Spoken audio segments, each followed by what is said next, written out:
زملائي الأساتذة، زميلاتي الأستاذات، سأخصص هذا الجزء للحديث عن البيداغوجيات الحديثة.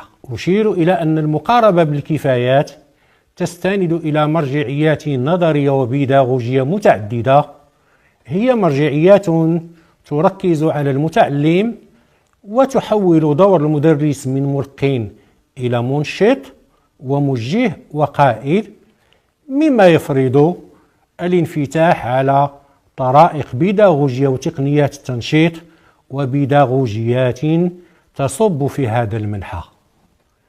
وقد ركزت التوجيهات التربوية على هذا التوجه، كان آخرها ما ورد في وثيقة الرؤية الاستراتيجية للإصلاح 2015-2030 من أجل مدرسة الإنصاف والجودة الصادرة عن المجلس الأعلى للتربية والتكوين والبحث العلمي.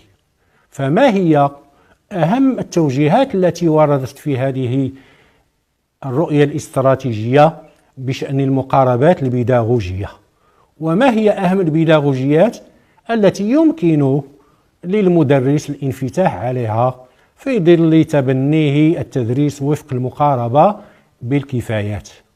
لقد وردت التوجيهات المتعلقة بالمقاربات البيداغوجية بوثيقة الرؤية الاستراتيجية في الرافعة 12 بالصفحة 33 تحت عنوان تطوير نموذج بيداغوجي قوامه التنوع والانفتاح والنجاعة والابتكار. في هذه الرافعة أشارت الرؤية الاستراتيجية إلى ارتباط المقاربات البيداغوجية عضويا بتنفيذ المناهج والبرامج، كما أنها تشكل الإطار المرجعي الناظم لتدبير عمليات التدريس وتوجيه أنشطة التعلم نحو الفعالية. ولذلك تم التأكيد على عدة عناصر، هي: أولا، ضرورة تنويع المقاربات البيداغوجية خلال ممارسة أنشطة التدريس والتعلم والتكوين. ثانيا، توجيه هذه المقاربات نحو استهداف التمكن من المعارف والكفايات اللازمة لكل مستوى دراسي مقابل الحد من الاعتماد على التلقين والشحن. ثالثا، استثمار هذه المقاربات البيداغوجية في اتجاه تنمية البناء الذاتي للتعلمات وحفز التفاعل الإيجابي للمتعلمين مع بعضهم البعض، مع مدرسهم ومع المحيط أيضا، وتشجيع المبادرة والابتكار واعتماد الأنشطة العملية والتطبيقية. رابعا، اعتماد المرونة في توظيف المقاربات البيداغوجية بما يحقق النجاعة ويكفل المزيد من الاستقلالية البيداغوجية لعملية التدريس والتعلم والتكوين. هذا وتجدر الإشارة إلى أن التدريس وفق المقاربة بالكفاية لا يتنافى مع الانفتاح على مختلف هذه المقاربات البيداغوجية، بل على العكس من ذلك، لكون المقاربة بالكفايات تعتبر مقاربة حاضنة من الدرجة الأولى وليست مقاربة إقصائية، إذ تنفتح على عدة بيداغوجيات مثل بيداغوجية التعاقد، بيداغوجية حل المشكلات، بيداغوجية المشروع، بيداغوجية الفارقية والخطأ والإدماج إلى آخره.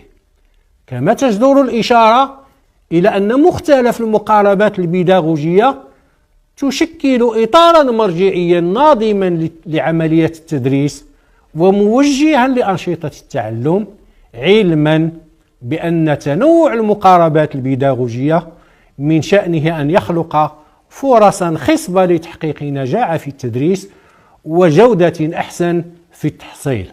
فما هي أهم البيداغوجيات التي يمكن للمدرس الانفتاح عليها في ظل التدريس وفق المقاربة بالكفايات؟ هذا ما سنراه في النقطة الثانية، علما بأن الحيز الزمني الضيق المخصص لهذا المساق لا يسمح بالتفصيل في هذه البيداغوجيات، لذلك سأكتفي ببعض الإشارات بشأنها فقط. فالبيداغوجيا الفارقية مثلا تعتبر بيداغوجيا المسارات، تبنى فيها الأنشطة التعلمية وإيقاعاتها على أساس الفروق الفردية، وهي تنطلق من كون متعلمي الفصل الواحد يختلفون في صفاتهم بكيفية تجعلهم غير متكافئي الفرص أمام الدرس الموحد الموضوع رهن إشارتهم. وبيداغوجيا الخطأ تنظر إلى الخطأ من وجهة نظر إيجابية على أساس أنه سبيل للتعلم، وتعنى كمقاربة تربوية بتشخيص الأخطاء وتحديد مصادرها وتبيان طرائق معالجتها. أما بيداغوجيا المشروع فتتبنى المشروع كاستراتيجية للتعليم والتعلم، قوامها مجموعة من المشاريع التربوية كالمشروع البيداغوجي، كالمشروع الشخصي للمتعلم، ومشروع القسم، ومشروع المؤسسة، فيما تقترح بيداغوجيا حل المشكلات، انطلاق التعلمات من وضعيات مشكلة تستدعي استنفار مهارات المتعلم ومعارفه لحلها، ومن خلال ذلك بناء تعلماته على أساس إشكالي. فقد أكدت عدة دراسات على أن المدخل الإشكالي يساهم في تعلم المعارف والمنهجيات بشكل أحسن وأفضل، باعتبارها معارف غير جاهزة بل إجابات عن أسئلة وإشكالات مطروحة. أما بيداغوجيا التعاقد فتقوم على تنظيم وضعيات للتعلم عن طريق اتفاق متفاوض بشأنه بين المدرس والمتعلمين، يتبادلون الاعتراف فيما بينهم قصد تحقيق الأهداف المسطرة، بينما تستهدف بيداغوجيا الإدماج إقامة علاقات بين التعلمات بهدف التوصل إلى حل وضعيات مركبة تجعل المتعلم يعبئ موارده ويفعلها لمعالجة وضعيات إدماجية لاكتساب عدة مهارات ومعارف وقيم. إلى اللقاء.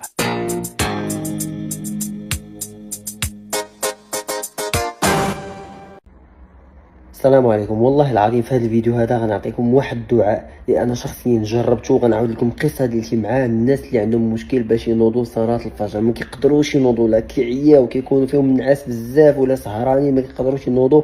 غنعطيكم دعاء سحري، دعاء معجزه، ما عرفتش كيفاش انا صدق معايا والحمد لله. ولكن اللي عجيب انه في هذا الدعاء هذا فاش كنقولوا كنوض، فاش كنسى ما كنقولوش ما كنوضش. فتخيل معايا الدعاء هذا شحال سحري. غنقول لكم هذا الدعاء هذا اللي نتمناكم كاملين اي واحد كيتفرج في الفيديو هذا يعلم غيره ويعاون خوته ويعاون عائلته ويوريه ليهم ويبارطاجيه الماكسيموم. الدعاء انا مقيدو عندي في التليفون هنايا، غادي نقراه عليكم وقيدوه عندكم. انا صراحه كنحاول نحفظه دابا.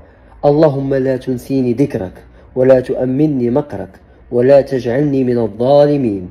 اللهم أيقظني في أحب الساعات إليك كي أسألك فتعطيني وأستغفرك فتغفر لي إنك كنت بي بصيرا رحيما.